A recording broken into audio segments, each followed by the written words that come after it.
So yeah, that's a bit of a flavour of the rivalry and in Glasgow, Keith. So let's get into this. Unfortunately, I don't have subtitles. We'll work Sorry, through guys. That. We'll work through that. Lou Stick, I could get up and translate. So we'll work through that. So look, I mean, first of all, welcome to Australia. You only got in at 4:00 yesterday morning. So Yeah. still adjusting to the jet lag. My brain hasn't arrived yet, which is quite helpful. So, as with many stories like this, you can almost trace it back to sort of one decision that creates a ticking time bomb that's just waiting to go off and eventually does. In this instance, what was the ticking time bomb that happened? Andy, I don't think with this it was one particular incident. If you like to carry on with that analogy, Rangers have been torpedoed relentlessly over a period of 4 years now. It began with a perfect storm, I guess, and this is I think Lou's reason for inviting me here, and I'd like to thank him very much. It's my first visit to Australia, and I'm very much enjoying it. I'm very much enjoying the conference, and it's been a lot about how to build a brand. And the last 2 days have been how to do it properly, how to build a brand from scratch in some cases, and to move it forward. Well, this is how the cautionary tale of how to destroy a brand that was already there with more than 140 years of history. And as I said, it comes back to a perfect storm. Rangers were kind of chasing the holy grail of European success, to such an extent that the start of the I think 2001 to 2010, they engaged in a fairly aggressive tax avoidance scheme for players and staff, and I think the over £50 million, or I think it was £47 million of money was ploughed into a thing called an EBT scheme, which allowed football players to earn more than they could ordinarily hope to earn. It allowed Rangers to attract a better standard of player. Players that might have been attracted to English football, they went to Glasgow. The downside to that was this was over a prolonged period of 9 years, and eventually HMRC decided to look into this tax scheme. On a side note, Rangers were advised about the legality of the EBTs by a guy called Paul Baxendale, who painted himself as an accountant or a financial advisor. In fact, he had a secret life. He produced and starred in his own porn movies. And that is the sort of, there's an element of farce from day one, and that element of farce extends itself throughout the entire process. So the bottom line is, to get back to the point, HMRC started chasing Rangers for, a bill, I think, in the region of £40 million plus penalties. This happened at the time of the global financial crisis. And the chairman of Rangers at that time, the owner of Glasgow Rangers, was a guy called Sir David Murray, self-made millionaire with a huge, business empire. But he was, completely under the spell of the banks. The banks were going down. He owned the banks, 900 million for his business empire. Rangers at that time, their overdraft was only 18 million, but there was a threat of this potential tax liability. And Lloyds Bank told David Murray, you have to get out. He'll deny this to this day because he's got an ego. But the bottom line is, he was told to get out, and an alternative solution had to be found. The alternative solution was a guy called Craig White, who came in and basically destroyed the brand, smashed it into the ground, and almost put it out of business completely. With David Murray, would you say that his motivation for putting in place the EBT was a football one? It was the desire to compete and in Europe, not just domestically. And there's the first lesson for everybody when we've been talking about how to build a club, be it a football club or any kind of sporting club. One of the things, and I think what you would accuse him of being most guilty of at that point was overreaching, overambitious. The English TV market was really starting to take off. It was becoming harder and harder for Scottish clubs to compete. When I say Scottish clubs, Rangers and Celtic. And so they had to engineer new ways of staying in touch of trying to minimise the gap between Scotland and England.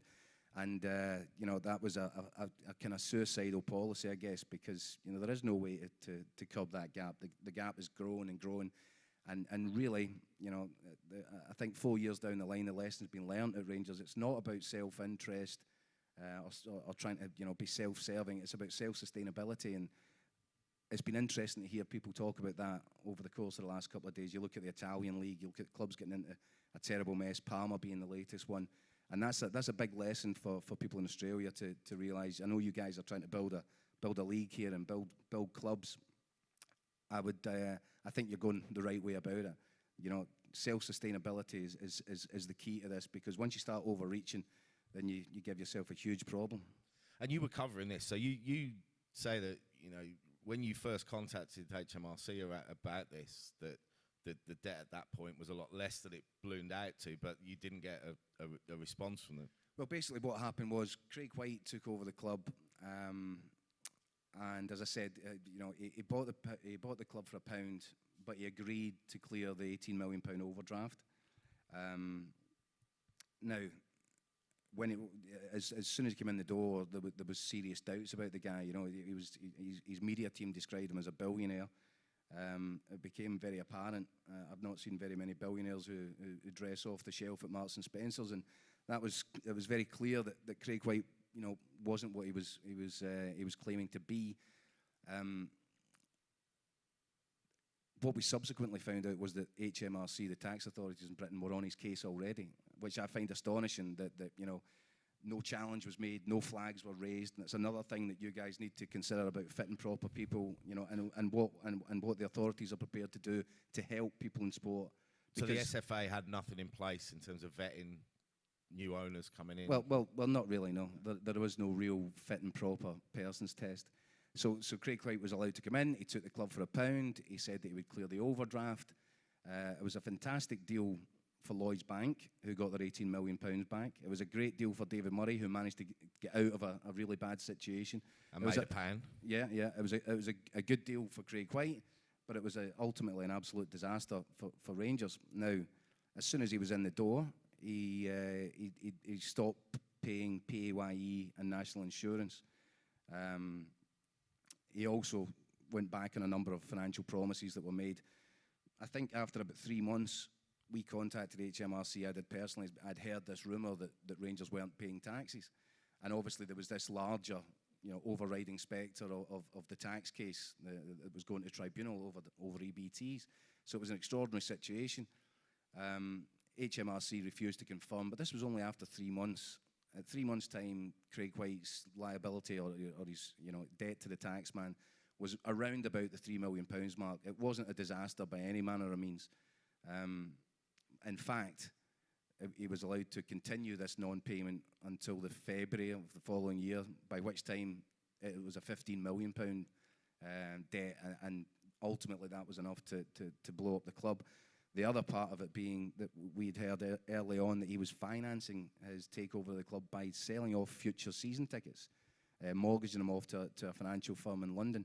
Now, this I have to tell you is a complete disaster when TV revenue in Scotland isn't great. So it's buttons compared to the English stuff. Well, what would they have been receiving? What would the ballpark? But I think the ballpark just now is £15 million a year to all of Scottish football.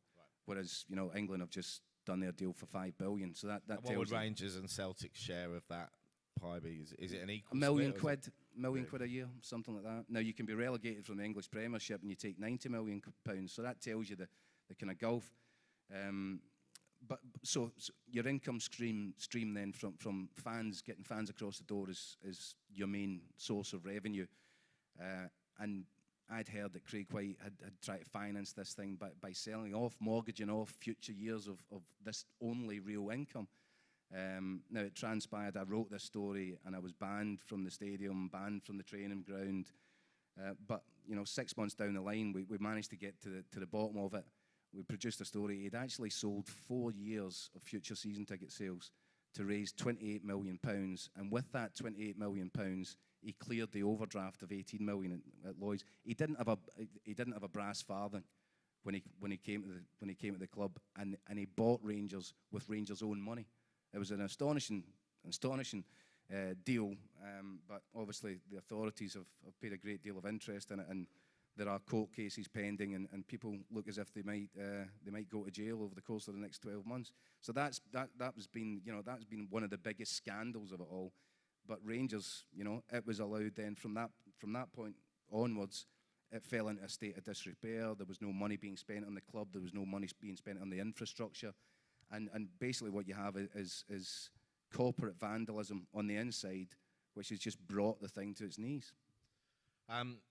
So the ultimate sort of end of this was Valentine's Day, ironically 2014, when HMRC put the club into administration. 2012. So 2012.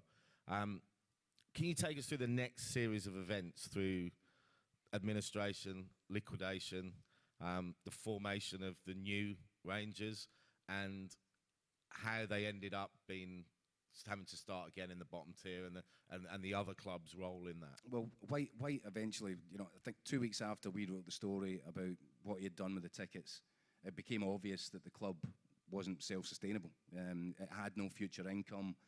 He'd also been allowed to drum up a £14 million debt with the taxman. The taxman moved in within 2 weeks of our story going public and put Rangers into administration. Now, what was extraordinary on the day that Rangers went into administration, Craig White was able to appoint the people who he used as his financial advisors, his team of financial advisors, who advised him at the takeover. Careful what language you use, because there's an active court case, but in a potentially fraudulent deal, they advised them that. They advised them then not to pay tax. He was then able to appoint them as as Rangers administrators on the day they went into administration. Which was, incredible. And I think the firm Duff and Phelps went on to make £5 million from the administration of Rangers. And ultimately, the sale of Rangers to another guy who appeared on the scene from nowhere, called Charles Green from Yorkshire. And Charles Green picked up the club. Again, there was a rival offer. There was a group of wealthy, high net worth Rangers fans who wanted to nurture the thing back to good health. But they were blocked at every turn by these administrators, who then unearthed Charles Green. Not only did they find Charles Green from nowhere, but they gave him an incredible deal, which was, the usual course of action in administration is to try to bring the business out of administration with a CVA, a creditors' voluntary agreement. When that failed, it was already built into the Charles Green deal that there would be a period of exclusivity that only he could then buy the assets from a liquidation. And he was able to buy the club for £5.5 million. Now, the stadium was valued at £80 million. The training ground cost £14 million. But Charles Green was able to buy this without any other tenders, any other offers, which was, again, an incredible state of affairs. And Charles Green went on from there to make a serious amount of money, hardly any, if any, of which was reinvested into Rangers Football Club. And so the cycle of self-harming continued for another 18 months. I think, he had a very successful IPO. He went to market within 6 months of taking over the club. Rangers, by this time, had gone into the lowest league. Charles Green raised over £22 million by floating the company, which was hugely successful. But that money evaporated. £5 million of it went out the door on the first day in fees, which was extraordinary. So there's a whole bunch of money to be made here. But what Rangers needed was people who were prepared to make that money, regenerate it, put it back into the football club. What actually happened was people saw this as a scam to make an enormous amount of money. And I think over the course of the 18 months that Charles Green was there, more than £70 million. There was a cash burn of more than £70 million. Now, this is a club now competing against part-time opposition in the lowest tier of Scottish football. And I think the wage bill for the playing staff in total was £6 million, which was way too much. Way over the score. But the bottom line was £70 million went missing out the football club over that period. And just to explain why Rangers ended up in the bottom tier, was that when they didn't get the CVA, that meant that the original Rangers Football Club died. A new company was That's a formed. prickly one in Glasgow. If you try telling Rangers fans, just soften that But beauty. legally, Yeah. it was What deemed the- as what a the- new club. what- So the other clubs got to vote on whether they were allowed to re-enter at the top tier. As you've probably seen, you can imagine where Celtic voted. Well, it wasn't just there was a groundswell of opinion, and it was understandable in a way. A lot of these clubs and the fans of all the other clubs in Scotland had watched Rangers have, sustained periods of success, of kind of ruling the roost in Scotland. So there was a great deal of delight at fans of other clubs. I think the administrators in Scottish football realised, from a strictly business perspective, it was suicidal to not have Rangers and Celtic competing. You take these two giants apart, and it really badly impacts on Scottish football, on the sellability of Scottish football. And yet, fans at every club around the country said, well, I'll tell you what, if you put Rangers back in to the top division, then we will boycott our clubs. We won't buy season tickets at Aberdeen, at Dundee United, all around the country. And so the owners of these clubs started to get really nervous. And in the end, I think they talk about sporting integrity. I think it probably was fair for sporting integrity that Rangers made the ultimate fall and went back down to the lowest division and had to start up again. But from a business model, it was, it's been a horrendous blow for Scottish football. You have to say that Rangers' problems are self-inflicted. One of the other byproducts of the new company starting up was that the player contracts and the existing player contracts were deemed null and void, and some players walked away and refused to move over. Is that right? Well, because the holding company went into liquidation, they legally they were entitled to ask all the players if they wanted to pay over, not a wig, it's some financial term, to pay across to the new company that was set up. And they were obliged to honour the same contracts, the terms of the same contracts, but also at the same time the players weren't legally obliged to accept that, and many of them, the better ones, took used their right to leave the club as free agents, and I think that was at a cost, if you put a ballpark figure on it, of about £30 million. £30 million worth of players went missing from Rangers at that moment in time. They're now playing in the English Premiership, many of them. And for the Scottish national team, guys like Stephen Naismith at Everton, Alan McGregor at Hull, there's a great deal of them. Stephen Davis at Southampton. And the club got zero transfer Zero fees. money, yeah. So basically, it was like if you were a car garage, and you could put in, and they came in, and the Ferrari went, the Range Rover went, and you had to try and replace it with a bunch of, I don't know, Morris Minors or whatever the Australian equivalent might be. So July 2012, they started in the lowest tier of Scottish football. It's not really been a smooth road since then, has it? Well, they've got back-to-back promotions. They're now one promotion away from going back into the top flight, but it's been a real slog. It's been terrible to watch.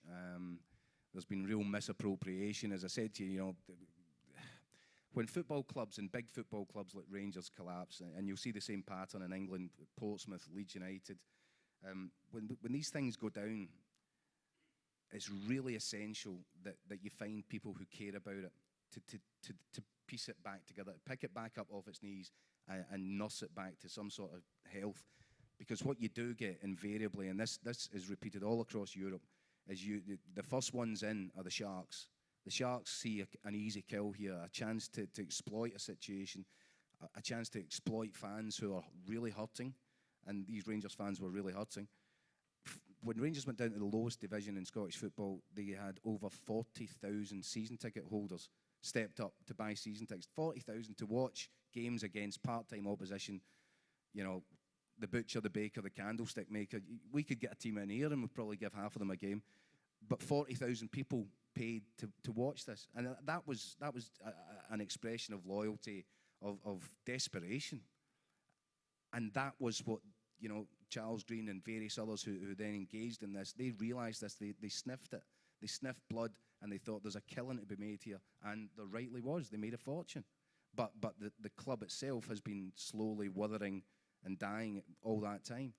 There's been a recent takeover. It happened just a week before I came here, and it is finally now in the hands of people who really care for it. They are horrified at what they're finding behind the scenes.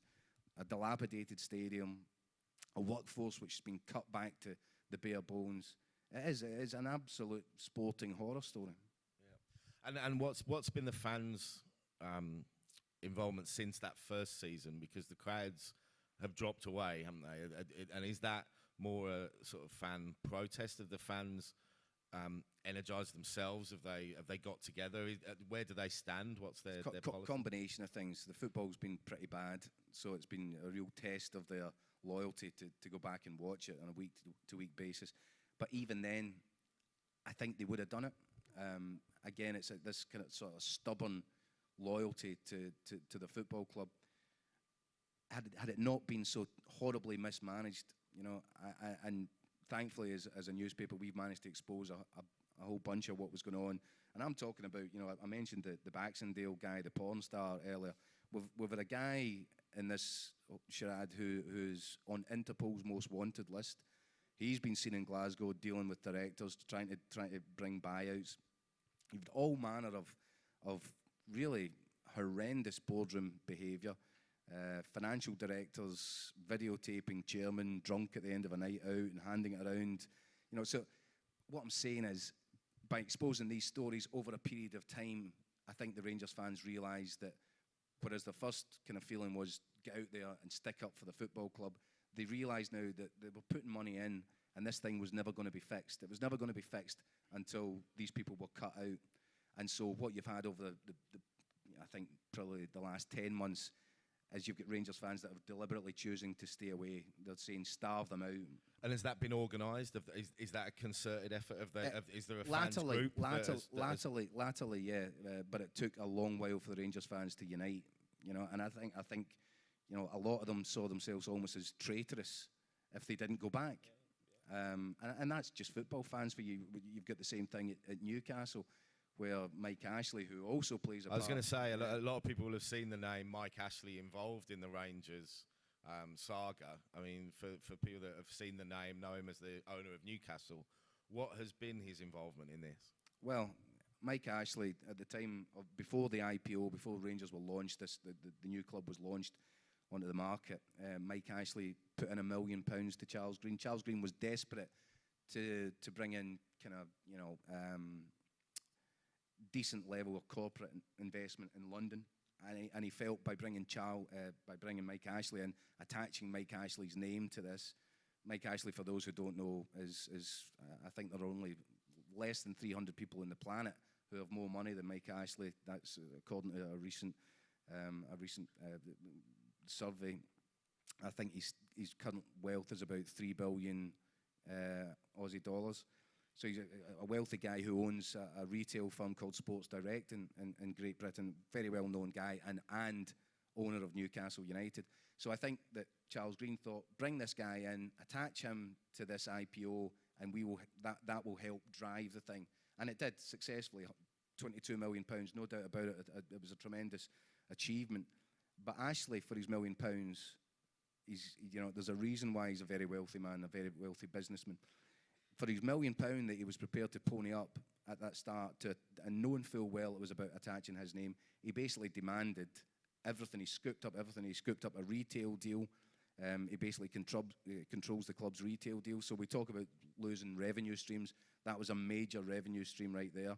Ashley now owns 75% of all Rangers retail.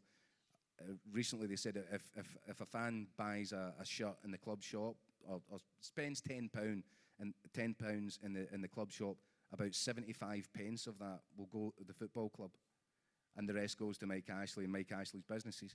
So that was one of the first things. Mike Ashley also, and there was, someone was mentioning yesterday, can you imagine Liverpool Football Club playing anywhere other than Anfield?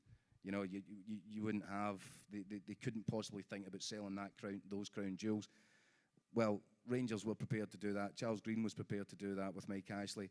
He entered into a deal to sell the naming rights of Ibrox Stadium.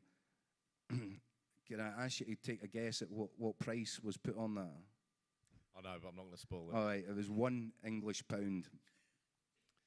So that's potentially a deal worth, naming stadium rights, 20, 30, 40, 50 million pounds. Mike Ashley now owns that facility for £1. And if he went to Coca-Cola and sold it to Coca-Cola for 50, 60 million pounds the next day, that money was going to Mike Ashley again. So that's been his involvement. Listen, you can't criticise the guy. He's a very astute businessman. But there's a reason that the Newcastle fans are desperate to have him out of Newcastle. And it's the same reason that applies to the Rangers fans. And I think it was Mike Ashley's involvement that finally brought the Rangers fans to the point of revolting against the regime. And they realised at that point that they had to get regime change. Otherwise, there might be no way back. So this story is still very much a work in progress. And as you say, just last week was the latest instalment. So where are we at as of today? New coach, Stuart McCall, ex-player. We were talking earlier about your thoughts on whether he's the right man for the job. I mean, what's ahead of them now? Where do they stand this season? Are they in line for promotion? As things stand, I think last night, I'm losing track of time over here. Last night or this morning, whatever it was, they drew at home 2-2 against Alloa Athletic, and this is a team that was playing against Atletico Madrid and Real Madrid and Champions League level. They now cannot beat Alloa Athletic at home. It's put another dent in the hopes of going straight back up this year. For me personally, I think the new regime should actually write this season off. I think they've lost so much momentum. The club is just broken. The team is broken, and it needs put back together. And there is still a chance that they can back up to the top league this, over the next. I think they've got 10 games left to save the season. I've watched them. I don't see it happening. They are that bad. So. I think again, the new guys have come in and they're going to have to find a lot of money for an initial investment to try and make Rangers, able to compete at the top level. However, I must stress, they must realise that, self-sustainability has to be the key. They shouldn't go chasing and make the same mistakes. If you don't learn from history, then that's when you end up with a problem. And also, I guess, key would be, not to get promoted too soon, because the club needs to be on a financially viable footing to make sure it can compete when it gets back there, and has the infrastructure set up to do that. Because they don't want to get promoted and then be relegated. No, listen, I don't. If you're asking me if the team they've currently got are capable of promotion, well, they should be, because they're spending.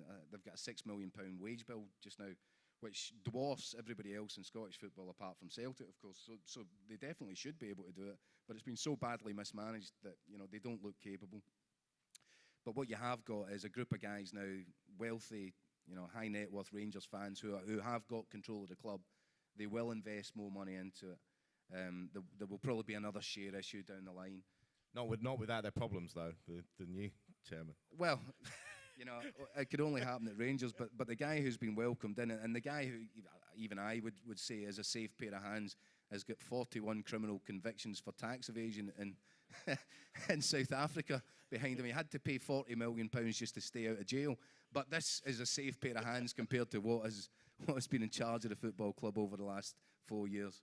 All right, last thing I guess is obviously you're talking about the importance that Rangers learn from this experience. What about Scottish football learning from this experience? Have the SFA put anything in place as a result of this to stop this happening There's again? not a great deal, although Dave King, the guy that we were just discussing, he is now going through a fit and proper persons test with the SFA, and it remains to be seen if the SFA, I think he wants to become chairman. The SFA have the right to veto this, but there'd be a certain irony in that the SFA sat back and did nothing, even though guys like myself were informing them of what we felt was going on previously. The SFA didn't really do much to help Rangers or to even raise a flag. So it would be ironic if you've got a billionaire from South Africa. He's a former or an exiled Scot, Dave King, and he does want to, and he's talked about putting as much as 30 or 40 million pounds of his own money into this thing to stabilise it and to bring it back. There would be a certain irony if the SFA chose at this point to block him, but he doesn't have to take up a directorship. He could be, he could run the thing without going onto the board. Yeah. But they've got problems ahead. But at least now, for the first time in 4 years, you're talking about football problems. You know, how do you sort what's in the pitch? What will we do about a new manager? What will we do about a centre back? These, you know, the football has been an irrelevance at Rangers Football Club for 4 years. And can they extract Mike Ashley from the situation? I know his guys were booted off at the vote. He basically controlled the board. These guys have been cleared out, but Ashley still has his commercial contracts. So those deals are still in so place. He's got a big pile of chips at the negotiating table, and that's just another huge problem that this new regime will face. Okay. Just as a one final point. There was a guy who was on the video that said, you know, Scottish football needs Rangers. You know, has there been a cost to Scottish football as a whole of Rangers' demise? We're such a country full of, you know, division and hatred and animosity that a great deal of people will say no. Supporters of Aberdeen and Dundee United, for example, who are starting to flourish, will argue that their clubs never had it so good. But even Celtic's chief executive, Peter Lawwell, estimated recently that Celtic are losing in the region of £10 million a year, and have done over the course of this Rangers demise. The two of them, it's like anything in sport. You cannot, you know, you cannot go into a laboratory to recreate the competitive edge that sport brings. You know, real top-end sport. And I'm not saying Scottish football's top-end sport, but there's a top-end rivalry between Rangers and Celtic. And when the two of them are going at each other and spending money and striving to succeed, that brings the crowds back. You know, Celtic's home attendances have dropped off by, in the ballpark, 20,000 over the last while. So, you know, the sooner these two are back and you know, like rutting stags, the better it will be for the sport in the country. I think it'd be churlish for anybody not to recognise that. Brilliant. Okay, thanks, guys. We've got time for a couple of questions if anyone has any. We've got a few over here first. I was just going to ask, there's a group at the moment called Rangers First, who are supporters that have got together with some past players like Nacho Novo and a few others. They've got together and bought 2% of the club. Yeah. Do you think going forward that's an answer for clubs? We speak about clubs in France for sale and things like that. Do you think that's an answer going forward for yes, I do. fans buying the club? I tell you why, Hearts, Heart of Midlothian Football Club have also gone through an insolvency over the last 18 months, and fan ownership was their cure. Now, the difference between Rangers and Hearts, I would argue that the administrators who took control of Rangers were not in it for the best interest of the club. The administrators at Hearts were real professional, high-end guys, and they found the best solution for Hearts, and that was a form of fan ownership. What you've got now at Rangers is a form of fan ownership. You've got some wealthy individuals who are leading it, but you've also, piling in behind them, you've got various fan ownership schemes, and they are buying up large sections of shares. So I think the ownership structure will have changed. And as I tried to suggest earlier, I think when a football club gets itself into a really bad financial position, gets into an insolvency event, I would think that the models that we're seeing now would tend to suggest if you can find a fan ownership group, if you can drive fan ownership, that's probably the thing that's going to save it. Because if you don't, there's a danger that you're going to get the sharks that come in and take a bite out of your club. Keith, I thoroughly enjoyed that, but you didn't talk about the greatest irony of the whole story. David Murray was determined to take over Ayr United, and That's the right. directors turned him down, and that's the reason why he went to Rangers. Yeah, and Ayr United are obviously a very small, very, you know, comparatively speaking, a small Scottish club. I'm not sure when Rangers were winning 9 in a row, they won 9 successive domestic titles, they were competing in the Champions League, they were, you know, spending fortunes on players. I'm not sure that Ayr United weren't a little bit jealous or regretting it, but ultimately when you look at how this all ended up and David Murray's decision to sell the club to Craig White, then maybe they think they dodged a bullet. Okay, there's one up the back, question up the back as well. In your view, is there scope to have an external body, for example, lawyers, we've got the Law Society, accountants report to the Institute, banks report to APRA. Given what you've just seen unfold, is there scope in your view for a good governance or risk compliance framework in football? There absolutely should be, but then, I used to write about Paul Gascoigne, Henrik Larsson, Mark Viduka. You know, that's what my job was. Over the last 4 years, I've been writing about, you know, fraud squad investigations, and what staggered me is when having to pay closer attention to the business side, there seems to be no proper governance or ombudsman who, you know, these guys should have been known, their track records are known, and yet, you know, even the HMRC, they knew about Craig White before he came in. The lack of structure, the lack of flag raising on it is frightening, and I think that's a lesson that should be learned, and you know, as all across Europe, into Australia, there are lessons from this demise which should be learned. You know, and I really thank Lou for the opportunity to come here and discuss it, because, you know, you think in Scotland, it's been my working life for the last 4 years. I know my 12-year-old daughter is sick of the sight or sound of me talking about it. And I hope I've not bored you all to death in here as well as I have her. But I think it is an important message. And you know, I've really enjoyed this conference over the last 2 days and listening to how the kind of strategy and the energy that's behind Australian sport and you know, people planning, people trying to drive it. I think it's fantastic. It's been great. It's been great to play, you know, to be here and listen to it. Even the numbers involved are incredible. You know, the stuff about the tennis, which makes me realise that you guys must really like watching Andy Murray have his heart broken. You do realise that he's not English. Yeah, we do really. Yeah, exactly right. Except when he's English when he's winning, right? No, he's always Scottish. Yeah, always okay. Scottish. Fair enough. England claim him when Yeah, he's winning. exactly right. No, and by the way, you haven't bored us at all. We've absolutely been fascinated by this discussion. Just to clarify. You're too kind there. No, not at all. The HMRC, by the way, is the British Tax Office for the 3 or 4 non-British types in this room, if the accents for the last couple of days are anything to go by. But thanks so much, Keith. We've, again, loved every minute. Andy as well. And time for, we're almost there. You've all been so good. We're just going to take another quick break and have our final panel afterwards. So we'll see you very shortly.